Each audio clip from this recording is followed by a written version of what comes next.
नमस्कार, one India Hindi में आपका स्वागत है और मैं हूं आपके साथ विवेक। रूस और यूक्रेन के बीच जंग छिड़ चुकी है। रूस लगातार यूक्रेन के सैन्य ठिकानों को निशाना बनाकर तबाह कर रहा है, जिसके बाद से यूक्रेन लगातार दुनिया भर के देशों से मदद की गुहार लगा रहा है। इस बीच भारत में यूक्रेन के राजदूत इगोर पॉलिका ने भारत के प्रधानमंत्री नरेंद्र मोदी से मदद मांगी है। भारत में यूक्रेन के राजदूत इगोर पॉलिक ने कहा कि दुनिया में अभी सिर्फ भारत ही एकमात्र देश है जो यूक्रेन संकट को टाल सकता है। यूक्रेन ने भारतीय प्रधानमंत्री नरेंद्र मोदी से अपील की कि वो फौरन रूस के राष्ट्रपति व्लादिमीर पुतिन से बात करें और युद्ध को खत्म करवाएं। इगोर पॉलिका ने कहा है कि भारत हमेशा से ही गुटनिरपेक्ष देशों का अगुवा रहा है और दुनिया में भारत ही एकमात्र ऐसा देश है जिसकी विश्वसनीयता काफी ज्यादा है। और अगर भारतीय प्रधानमंत्री नरेंद्र मोदी रूस के राष्ट्रपति व्लादिमीर पुतिन से बात करते हैं तो उनकी बात रूसी राष्ट्रपति नहीं टालेंगे। That's why at the present moment we are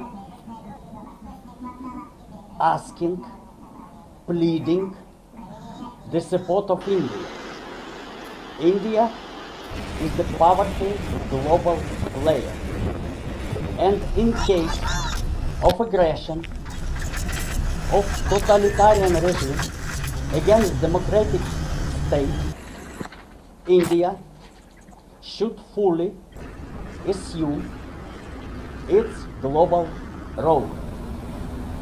Modi ji is one of the most powerful and respected leaders of the world. You know that you have special, privileged, strategic partnership with Russia.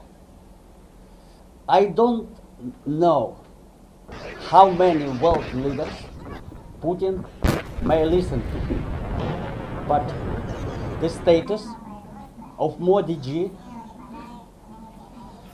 makes me hopeful that in case of his strong voice, Putin at least should think over.